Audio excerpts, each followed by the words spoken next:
Listen, Never in my life associated the word boring with baseball. we know what's up. Me? Yeah. Famous? Yeah. And I'm like giddy over there smiling like, we're about to win this shit. Did everyone give you crap? Give me a good, host story. I'm not picking it up. We both love the game. We talk about it every day. Getting on baseball. Having some popcorn, you're fooling around your phone. I'd have to wait in line for 3 hours. Hang on, because it's about to be a wild ride. Another episode of Pitch and Moan. I am your host, Courtney Finnicum, and I have joining me today former All-Star pitcher Dan Plesac and current broadcaster for MLB Network. Dan, welcome to the show. How are you? Well, I have finally arrived, Courtney. I've done a lot of things, but now I'm on this show. I've made it. I've earned my stripes. You know, you really have earned your stripes, Dan. I mean, we've had quite the few good guests on, but now we have you. And I feel like we have reached a pinnacle because you did something as a true Chicagoan that I am and a diehard White Sox fan that I am, that I was so proud of this year. And I just got to give you kudos because Sox fans are loving you right now. And they're loving you because you got an opportunity to fill in for the great Steve Stone for 21 games this year. You did it on the road, and you brought in energy that a lot of Sox fans have embraced. So thank you for that, first of all. You're very welcome. It's interesting how it all happened. So I normally spent the month of January in Florida. I get away from the baseball scene. I play golf, and I received a phone call from the White Sox saying, hey, would you be interested in doing a package of road games? And I said, sure. I'd have to see if it worked with my schedule at MLB. And they had brought a schedule of 40 games. I said, there's no way they're going to let me do 40. How about 20? I'll call and ask. And we kind of went back and forth in network, and they said, sure, go ahead and do it. And I got to tell you, it was the highlight of my summer. I've kind of been this closet White Sox fan my entire life. And when I was a kid, the first game I went to was an Old Comiskey. And all I remember, my favorite player was Bill Melton. And I remember walking into that ballpark and seeing the Oakland A's. They had the handlebar mustaches, Joe Rudy, Gene Tennis, Raleigh Fingers. And it was my first experience. And I grew up in Gary, Indiana. Yep. And we had racehorses that raced at Sportsman's Park in Hawthorne, right in Cicero. So where we lived, we'd drive right off the Dan Ryan, and then you'd see 35th and Shields, and the ballpark was to your left. And we would always hope that the night that we were going to watch one of my dad's horse races, that there would be a game on and time it just right that someone would hit a home run and the scoreboard would go off and you could see it as you were driving by. I don't remember this, but my mom tells me this, that one day we were driving on the Dan Ryan and I said to my mom, I'm going to play there one day. And I don't remember saying it. My mom swears by it. And my first day in the big leagues in 1986, I made the team out of Double-A with Milwaukee. Opening day was at Old Comiskey Park. So my first day in the big leagues was in Chicago. And I'll never forget it because Mike Ditka threw out the first pitch. The Bears had just beat the Patriots in the Super Bowl. And I was like, you're going to get the fandom out of me. You know what? Hell with it. I want that. I want that, Dan. So when I was a kid, I was like the biggest Britt Burns fan in the Chicago area. Britt Burns, Rich Dotson, Harold Baines, those were my guys. And so where I grew up in Gary, Indiana, that's South Side. Yes, so we really had nothing to do with the Cubs seemed like in another country, right? Yeah. Lakeshore Drive, more of the afternoon, the finance kind of people, where the White Sox were always like the hardworking, blue collar, working class, rough, tough. And so I grew up a White Sox fan, and I watched every game on Channel 32 and from Harry Carey to Hawk Harrelson.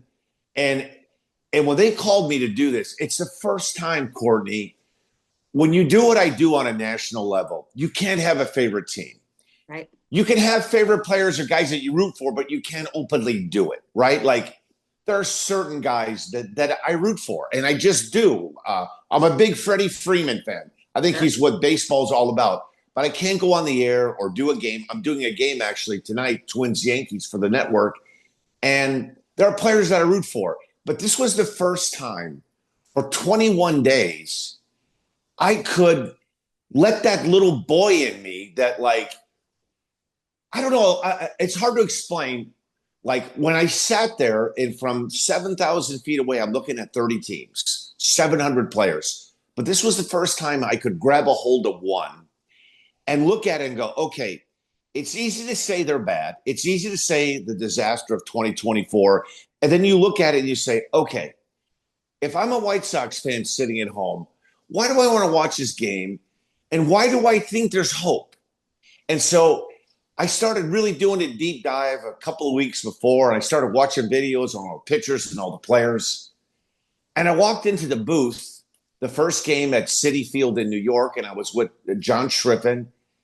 And man, it was the easiest thing. Like, it was like, okay, if Colson Montgomery does something great, you know, like if Davis Martin pitches good, I can go into it why he's pitching good and not like, well, that was a good inning for Davis, you know, White Sox winning. I could say like, hey, I could get with the producer, Chris Schriffen, and go, hey, could you give me the last 3 pitches of that sequence? I really want to show the fastball curveball combo that he's got that's going really good right now that I can't do in a national game, right? At a national game. And I got to tell you, I surprised myself at how vested I was in it and how I became, man, I'm letting the cat out of the bag. I was surprised at like the last 3 games I did in Anaheim, the Friday and Saturday one. And all I got up in the morning and I was thinking, oh, okay, man, they could go for the sweep today. And I'm picturing all these crazy things happening. And they jumped out to a 5-0 lead. And I'm just like, and in the 7th inning when it was all falling apart, I was dying inside. And I don't normally do that in a game. Like that's right. You're not supposed to, right? Oh, You're not. and I found myself like, I got to get the White. It was on a scale of 1 to 10. It was a 12 because like it reaffirmed one. I love baseball. I learned 2 things in these 21 days, Courtney. Okay. I do TV, but I love baseball, right? I'm going to wear a suit and tie and go in Monday through Friday, the national pregame show. It's great. Great place to work. But the ballpark is my home. And when I walked in the stadium, I took the team bus out and I walked onto the field at Dodger Stadium. And I was like, it felt different than being at game 1 of the World Series last year, Yankees, Dodgers. It felt like I'm watching the White Sox players warm up. I've kind of gone over, hey, who's pitching, the guys in the bullpen. And I amazed myself at how immersed I got in it. And that part of me as a kid that I keep me interested. Like last 2024 was a disaster. And this, I guess, after these 21 days, when you have Montgomery and Maedorff and Caro and Louis Robert is starting to play again, don't blame these guys for 2024. I agree. They're the solution for moving forward. Yes. And so it's easy to get caught up in the negativity. Oh, you know, hey, we won more games already on August 1st. It took us, you know, and I'm thinking to myself, like, you can feed into that negativity, right? And it's easy. Well, this guy's hitting 225. He's got an area of 5.6. And I tried to, like, in the broadcast say, like, okay, Jonathan Cannon is not that far removed from pitching in the minor leagues. Right. And all of these young pitchers, we expect them to be Britt Burns and Jack McDowell, but Britt Burns and Jack McDowell, they struggled too. That's right, they did. They did. And fans, I think, forget that because I think we're in a society now where everyone wants instant gratification, instant success. And you made a point about, you know, why as a Sox fan should I tune in? Why should I tune into this team after 121 losses? And I am someone that really enjoys the art of broadcasting. I have listened to all 30 teams of broadcasters across the country. I really enjoy doing that. And to me, if you have a good broadcast booth and you have someone that is passionate about the game, that will come through and that will be enjoyable despite the play on the field. So when you say, you know, I came through with all this passion and all this energy. The fans really felt that. I was scanning social media during your games, and it was so refreshing to hear positives about a White Sox booth again. It's been a while since we've had that. So it was really nice. And I think they made a really good choice of bringing a true knowledgeable Sox fan back in the booth to get the fan base energized again. I appreciate that. I think the thing that caught me off guard the most was I've been doing this thing at MLB Network since 2009. And every day I was getting more text messages every day. My mom didn't miss a game. My family still lives in Crown Point, Indiana. I love my that. My brothers, my nephews, they were all texting like, I can't believe you're doing the White Sox games. Right. And I felt it. Like, I don't, it's hard to explain. Like, for the first time, I was able to be that deep inner baseball fan, White Sox fan, and not worry about angering the opposing team. If I do a Twins-Yankees game tonight, I have to play it down the middle because, the Twins fans are, oh, you're East Coast centric and nobody cares about the Midwest. And then if I'm, saying some good things about this revamped Twins teams, Yankee fans, hey, you forgot about us. Aaron Boone stinks. We can't hit. And so I was able to sit back and say, okay. And I told John Schriffen this, there might be a husband and wife, a son, a daughter, a man that had a long weekend. And this Saturday afternoon game in Anaheim might be this man or woman's one time where they have 3 hours to sit and watch a White Sox game. And kids and everybody's got busy lives. Let's make that man, that woman, that kid, that boy, that girl sit there and want to watch the White Sox and not hear how bad they are and they're eighth in the league and all these numbers, because you can make it look so bad and say, listen, I'll tell you this, Courtney, this team is light years better right now than they were on opening day and at the end of the year last year. And there's hope. And they gave me in the seventh inning to say hey, thank you to the White Sox for allowing me to do this. And I think what came from my heart was there's hope. There's legitimate hope that it will get better. And it may not happen in 2 weeks. It may not happen on the next homestand, but you can dream on, hey, Colson Montgomery, we might have something here. Yes. And Chase Mydroff is just a dirt bag baseball player. He doesn't profile a shortstop. And Carroll's come so far, and Kyle Teal. 3 weeks ago, 2 months ago, I didn't really know the roster. I find myself, after I did the first game on the homestand, man, I come home and I get, with the MLB Network, they allow me I get a package, I can get it on my TV. I watched every game, and I was in the golf tournament, a member guest golf tournament this past 4 days. And I find myself every couple hours in the night, checking on a box score, God damn, man, what happened? Oh man, Sean Berg, damn, 2 2/3. You're invested. Yeah. And that surprised me. Yes. And it surprised me how much I enjoyed it. I didn't look at the record and go oh my God, next set of games I have, boy, that's going to be tough. It's the Dodgers for 3. And I looked at it as it's an opportunity for these young players to see Freddie Freeman, Mookie Betts, and Ohtani and, see hey, this is what we have to compete against. If we want to be good, we got to be able to beat teams like this. That's right. And so that whole player development, young player, all those things came back in my head. And I was things are never as bad as you think they are. And sometimes they're not as good as you think you are. You look at both sides of town. 5 weeks ago, the Cubs were going to the World Series. Sure were. Today, they're like an inferno that's blowing up. And the White Sox, all of a sudden, you're wow, there's legitimate hope here. And it's funny you mentioned that because you have one side of town. The Cubs still have a very good team. They have a very good team. They're good. They're good. Loaded offensively. Yes, there are pitching concerns, certainly. But that's a very good team still. And, it is two sides of the coin. You have Sox fans that are looking at okay, we have 40 some wins right now, right? But Colson Montgomery's starting to hit the ball, hit the hell out of the ball. And you're starting to kind of see the core slowly coming together. And I've talked to a lot of those guys as well. And they say that this team, this clubhouse is light years from last year. So jumping in to, we talked about the rebuild. We talked about where this White Sox team currently is. You were part of a White Sox winning streak while you were in the booth. I was. And I had the Side Rally Polo.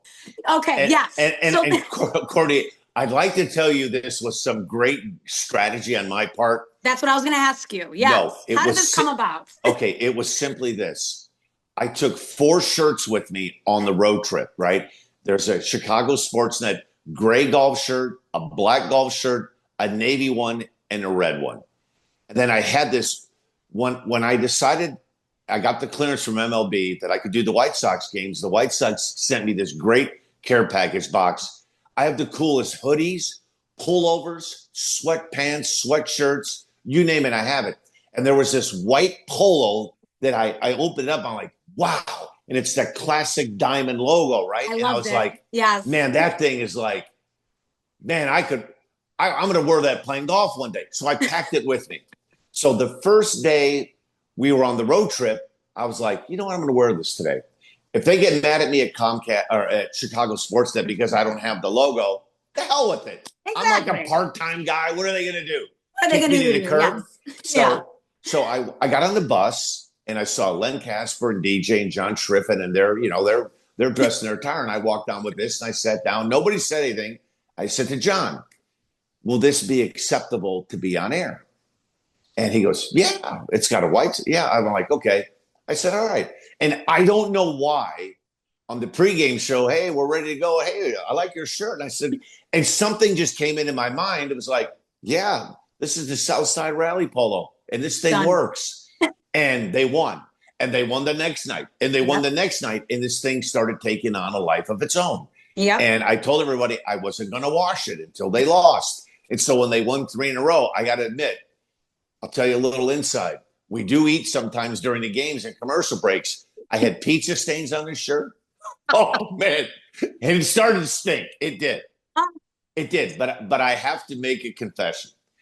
After the 3rd game going into the 4th game, I looked at this shirt and I was like, man, I got to get this clean. Yeah. But I felt like if I did it myself and didn't send it out to dry cleaning, that it wouldn't rub the mojo off. So what I did was I took some shampoo from the dispensers in the shower, put it in the sink, put the thing down, and filled it with water. And I hand washed the shirt and let it hang and dry. And then with the hair dryer, I made sure I blew it dry. So when I put it on, and it looked good and it smelled good. But that's all that matters. Yeah, that's all that matters. And of course, John asked me, hey, you didn't wash it? Like, no, I didn't wash it, John. Of course not. Of course not. Because if I would have said yes and they lost, I would have been crucified. So see, this is what I love. And I feel like this is your baseball player mentality, right? The tradition of, you know what, this is working, we're winning, I'm just going to keep it going. I mean, that is a very old school mentality, and I love that. I tell you what, after the 2nd game was over, I took a picture, and I said, hey, the Polo's 2-0, embrace the stench, same seats, everyone. I ended like the social media, like same seats tomorrow night, shirts back. And I had more fan interaction. You did. It was crazy. And it started to get to where we went to Tampa and 2 people had these giant signs, embrace the stench, the rally polo. And I have it. I will say this.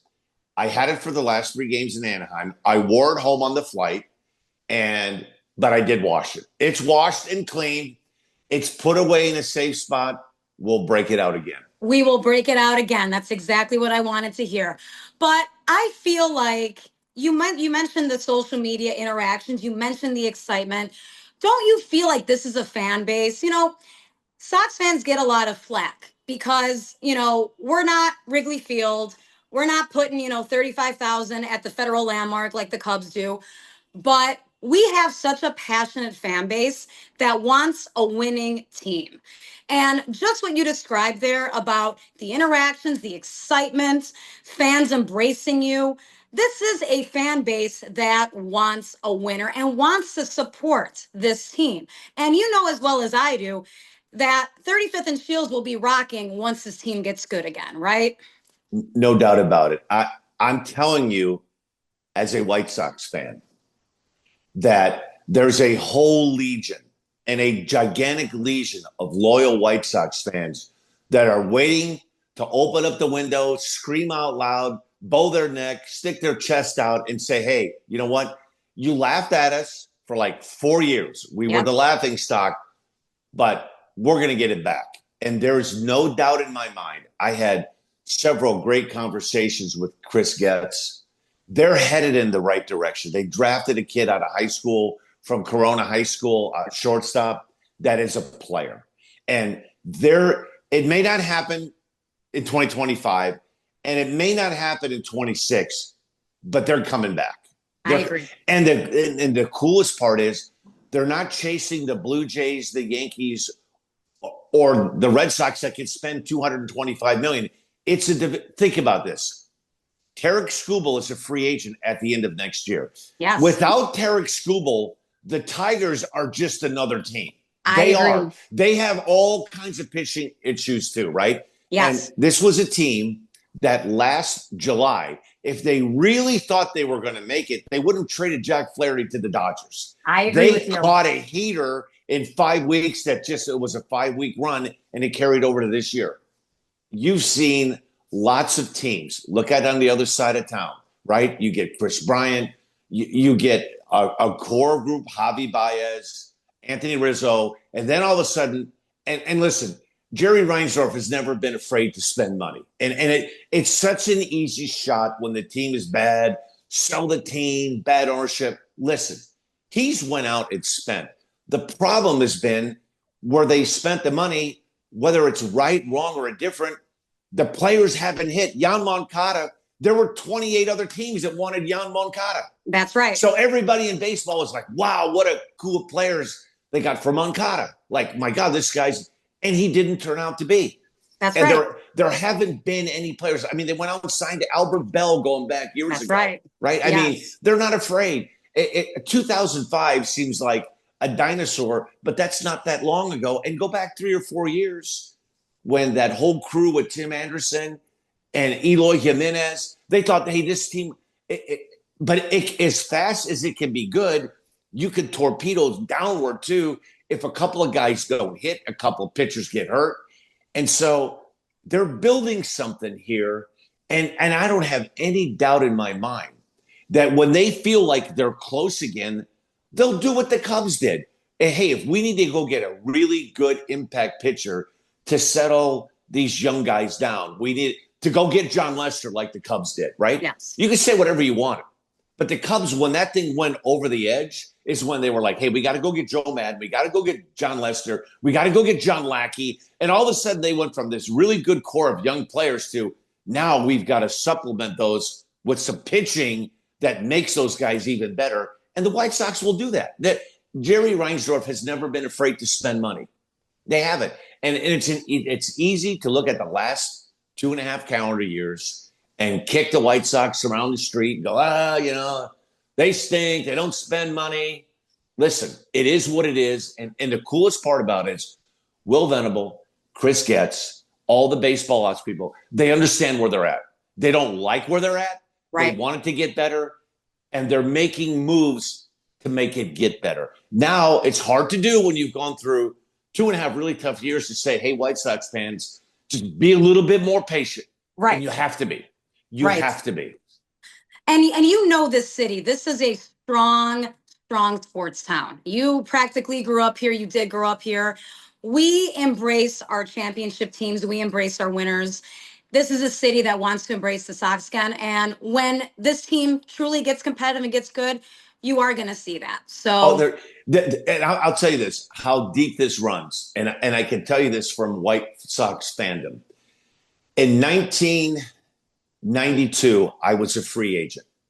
I had like 5 teams, and the Cubs came in the mix late. And I thought, great, I was living in St. Charles, so northern suburb. Yes. I could live at home. Do I want to go to San Francisco? Do I want to go to Toronto? I was in Milwaukee for 7 years. Yep. It was great. Far enough to keep people away from me, but close enough that my friends and family, they could drive up on a weekend and watch a game, but I wasn't leaving tickets Monday through Friday. That's right. Yeah. Yeah. So I signed with the Cubs, and I have this great idea. Have a press conference at Wrigley. Me and Randy Myers signed the same day. Yeah. So after we got done, they took me to the gift shop, and I bought a dozen Cub hats. And I thought, this will be great at Christmas. I will give my dad, my brothers, my cousins, my uncles. We'll take a family picture with Cub hats. It'll be a great Christmas. So everybody's there, and we decide, hey, we're going to take a team photo. Not one of either one of my brothers, my cousins, my uncles, nobody, they took the photo but refused to wear the hat. I was the only one wearing the hat, and that's when I knew that this White Sox thing is a real thing. Listen, you could say what you want. Hey, I'm a Chicago sports fan. The hell you are. You're one or the other. That's right. You're a Cub fan or a Sox fan. And what's bad for me is, and I got this on social media too, when I retired, Courtney, the White Sox, Comcast Sportsnet then reached out to me and said, would you be interested in doing White Sox pre and post game? I'm like, oh my God, yeah. So 1 year out, I did nothing. Second year, I get the call, and I'm going to do it. I agreed to it. We're going to do it. I'll do the pre and post game shows. Great. Well, something happened with moving announcers around, and the late Bill Melton, they decided he wasn't going to get the radio thing full time, but he was going to keep doing pre and post game. And Comcast Sportsnet then said, hey, how would you be interested in doing Cubs pre and post game? And I'll be honest with you, and for all your Cub fans that are watching this, I was like, I'm really not a Cub fan.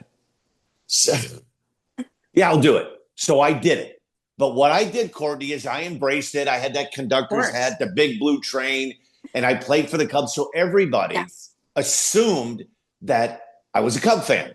So the cool part about these 21 days is I was getting massacred by loyal Cub fans. You used to be the conductor, and I don't engage anybody. It's particularly if they're foul or negative. I don't. But every time I read one of those, I smirked and I was like, nah, the truth's out now. Eat your heart out, man. I'm a Sox fan. And I mean, you are a Northwest Indiana guy. That is an extension of the South Side. It is. But let's talk about your career for a little bit, because people forget, people like me don't forget, of course, but some of our younger fans, you were quite the accomplished pitcher. You had a couple All-Star games under your belt for Milwaukee. Obviously, you pitched for the Cubs, but we saw something this year, and he's been on the program as well. Rich Hill. I have said this since I was a child, that if I ever had a son, I was going to make him be a lefty. Oh. So he can pitch with his left hand, because his left arm, because that gives you a guarantee, almost job security in the big leagues. It still does. It does. And you're seeing a 45-year-old Rich Hill this year start for the Kansas City Royals. Now, you yourself played into your 40s as well as a left-handed specialist. So how did it make you feel seeing Rich Hill, 45 years old, still out there slinging it? I mean, he's striking out Kyle Tucker. Yeah. I mean, crazy.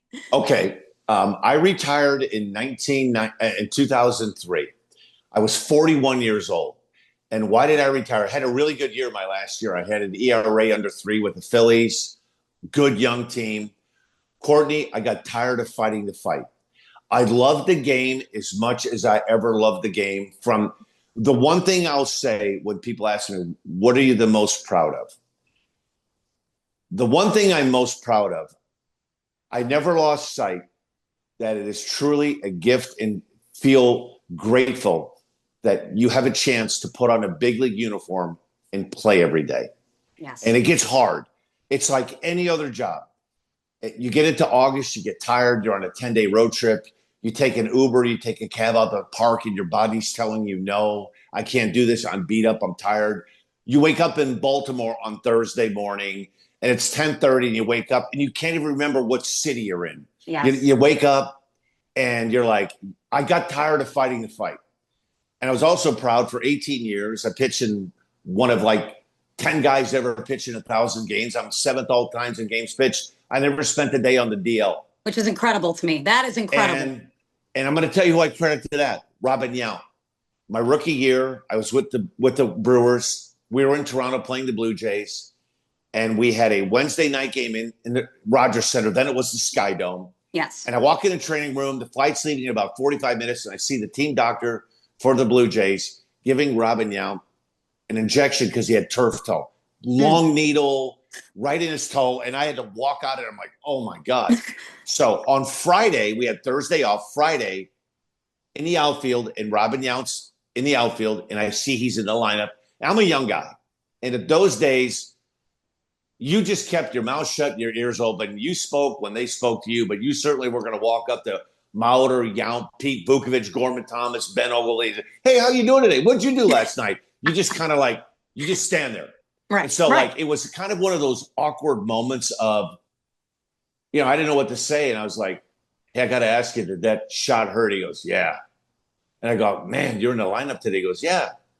And he looked at me and he said, hey, did you ever fake like you were sick when you were a kid and your mom and dad went to school? And as soon as they left, you turned the TV on and you were having the time of your life? I said, yeah.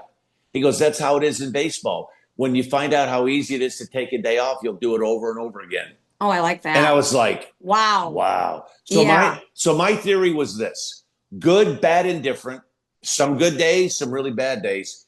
If I was breathing and my left arm was functional, I was going to go out there and pitch. And sometimes it was not good. There were a lot of times it wasn't good, but there were some times I went out there, felt like I had absolutely nothing. My elbow was barking. Body was like, I'm throwing, it feels like I'm throwing a weighted ball. And you get a 3-up, 3-down inning and you go, wow, I don't have to feel great to do this. Yeah. But that's what experience does to you too. Like, when you're a young pitcher and you're warming up and you don't feel great, you're a nervous wreck to get in there because you think all hell's going to break loose and you're going to have a horrific outing. But then after you've done this for like 4 or 5 years, coming out of the bullpen, you realize the stuff you have in the bullpen doesn't have any bearing on what you're going to do when the game starts. And that's actually a really interesting point too, is that you might feel great in the bullpen warming up, and then you go out there and you're all of a sudden, getting absolutely shelled. And you're like, well, what the hell happened here? Oh, yeah. And so like in these 21 games with the White Sox, like it's easy to be critical, like to bring a reliever in, he walks 2 guys, but you got to understand this. And see, I see the game through a different lens because I was Mike Vassell. Okay. Yes. I was Jonathan Cannon. Okay. And I know what it's like when you think about it, a lot of these White Sox pitchers have never been to Dodger Stadium. So now they're there on a Thursday night and Clayton Kershaw's going for this 3,000 strikeout, 55,000. The place is electric. And I'm watching this game, and the game got away a little bit from the White Sox in the 8th and 9th inning. And it's easy to say, the bullpen let him down. Those walks hurt. But I'm able to, when I'm watching the game, Courtney, go like, man, I've been where Mike Vass has been. Yes. And everything's going a million miles an hour. And it's easy for me and you at home to go, throw strikes. But when you're the one that's out there and the crowd's getting louder and the tension's building more and you're trying everything that you used to know when you were a kid, hey, land on your foot and don't aim it, throw it, don't guide it. All those things start going into your mind when the wheels are coming off. But after you've done it, I'll tell you this, the mistakes that some of the young pitchers are making now, they won't make in 2 years. Exactly. Because they'll have recall to go like, oh, man, I remember this Friday night in Yankee Stadium. All right, place is going nuts. They're playing the music. You're coming in with 2nd and 3rd and 1 out. And you're like, this is like Dodger Stadium, but I'm not going to let that happen again. That's right. I saw that movie, and now I know how to fix it. Yes. But they're seeing the movie for the first time, and that's why it's hard. That's a perfect way to put it, and I completely agree with you. And it's for you because, again, you have that player mentality. Like you said, you've been there, you get it. Now, we mentioned your time with the Cubs as a true Gary, Indiana native. You play on the north side, very funny as always, but you did get a chance to be teammates with Ryan Sandberg for a couple seasons. And of course, we just lost Ryan Sandberg a couple weeks ago, extremely prematurely, obviously, one of the most class act, not just Cub players, baseball players that will really ever play the game. What are some of the memories you've had with Rhino? I'll tell you, Courtney, the first time I met Ryan Sandberg, I admired him as a player when I was with Milwaukee, that's before the Brewers were in the American League. So we never played the Cubs. Played them in spring training in the Cactus League. The first time I met Ryan Sandberg in spring training of 1993, the pitchers and catchers get there first for like 5 or 6 days, and then the position players all start to infiltrate in. And when he walked in a room, you're not sure what you're going to get from star players. Sometimes they're loud, they're boisterous, they walk in, they want you to know they're there. Courtney, he was the most unassuming, peaceful, nice, genuine, respectful star player I ever played with. I compare him to one other guy. When I was with the Phillies, there were times that I thought, can Jim Thome be really this nice of a guy? Like, does he ever come in and he's mad at the PR guy that wants him to do an interview? Because those kind of players, they get tugged on from the minute they walk in the clubhouse. The opposing team's writers, the opposing team pregame radio, they want to talk to the star, right? If you're going to do a pregame show for the White Sox and you're playing the Dodgers, give me Mookie Betts, give me Freddie Freeman. I mean, that's who you want. But Ryan Sandberg never, ever, in the 2 years I played with him, ever disrespected anybody like, shoo a guy off. I don't know, I'm busy today, or we got a meeting. He would be, if he didn't feel like doing it, he would say, hey, listen, I'm going to go take BP. Can I get you afterwards? He was never rude. He was never abrasive with people. And when I found out that he passed, I was so sad because it's that kind of that adage of life. Why does this happen to the good guys, to the good women, to the genuinely good-hearted people that mean well and genuinely? When you get in this business of baseball and you've been around it, there's a lot of self-centered me, I, right? Especially today more than ever because of the social media influence. You have to have your brand, you have to have the right thing, you've got to write the right hoodie, and you've got to have all these followers. And so it's more about building yourself and not the team.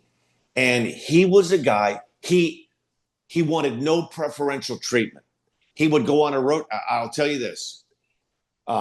In spring training, in a perfect world, if you're a good player, you don't really want to make the long road trips. The Cubs then were at Hohokam and Mesa. Nobody wanted to go to Yuma. Nobody wanted to be on that bus for 2.5 hours to Yuma, right? Yes. And nobody wanted to go to Palm Springs for the weekend. And so, but as an organization, there are a whole legion of Cub fans that they can't get tickets to Hohokam. So they were going to go see Ryan Sandberg. Yes. And so he understood that. Listen, the last place Ryan Sandberg needed to be on a Tuesday morning was in Yuma, Arizona. He could have stayed back and say, hey, I'm going to go down to the minor league complex, get 4 at-bats. But he understood that there were people from the Midwest that came that couldn't go to Mesa, that Yuma, they could get tickets in Yuma to watch the Cubs. And that's why he made the road trips. And he never complained about it. That's like, I know that's not like a story that you're going to write a book about, but in the inner workings of a clubhouse, when the star players are like, hey, we're going to Yuma Tuesday, and most guys are like, I don't want to go there. Okay, well, you go down to the minor league complex, or I'll play you 3 days in a row, and that'll be your day off on Monday. He understood it, and he never complained, and he went, and he signed autographs, and when the game was over, walking on the bus, now you've got a 2.5-hour trek back to Mesa, and you're like, oh, my God, I got to sit in traffic, and by the time we get to Phoenix, it's going to be and he just stopped. He had his bag over his arm with his bats and his gloves. He'd set it down, and he would sign autographs. He'd be the last one on the bus because he was the only guy they wanted to get. Right, of course. And he understood it. He was great. And that, honestly, hearing that story, and there are so many stories like this that so many people have shared the past couple weeks, that is, and you said it perfectly, why does it have to be the good guys that go? Yeah. And he was one of a kind. And like I said, not just in Chicago for the Cubs, but all of baseball. Now, I do appreciate your time here, Dan, but I do have one more question for you that I have to ask all my guests. And I feel like you're going to give me a very good answer on this. But why is baseball not boring? Wow. I get to talk to this for about 50 minutes. I know you could. The best explanation is you have Jose Altuve, you have Aaron Judge, you have Shohei Ohtani. Great players are 5'7". Great players are 6'7". Billy Wagner was 5'11". He's in the Hall of Fame. Baseball is the one game that most men at some time played in Little League. They hit a home run. They know what it's like to hit a ball and run for a double. They know what it's like to catch a ball. They know what it's like to field a grounder and throw it. And it's the one game that you don't have to have a specific profile body type, and you can be good at it. And you can be good at it when you get at an advanced age, when you get in your 30s and 40s as a big leaguer.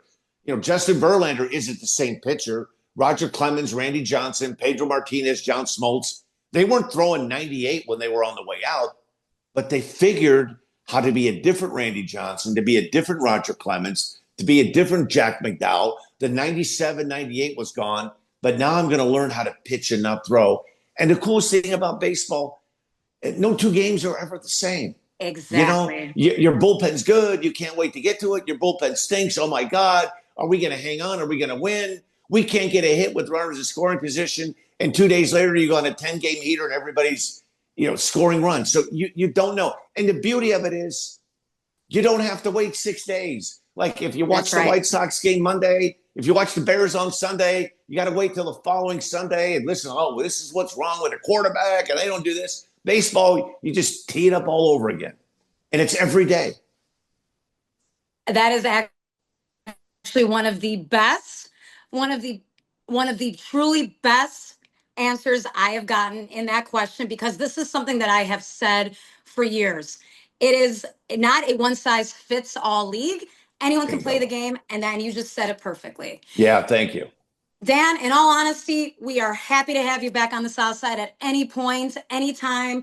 You were a pleasure, a breath of fresh air, and I do appreciate you coming on with me today as well. Yeah, the only bone I have to pick of my White Soxdom that I was disappointed about, I was the biggest Nancy Faust fan ever. But the first time I got taken out of a game when I was with the Brewers and got shelled, and she started playing the na-na, hey, I had stopped liking Nancy. That so is tremendous. I have a bone to pick with you, Nancy. I didn't forget. I absolutely love that. I got to say, having her back on the South Side it's the best. Tremendous. Courtney, Tremendous. I was walking off the field that day to a shower of na-na. And I'm thinking, Nancy, you don't understand. You can't do that to me. I'm one of you. I'm one of you, literally. Yeah. That is absolutely fantastic, Dan. That is great. So great having you on the show. So great enjoying your enthusiasm for the team, for the White Sox, for these last 21 games. I appreciate it. Thanks again. You got it. Baseball's not dead, or neither are the White Sox. They're coming back. Thanks, Dan. I appreciate it. You got it. Thank you.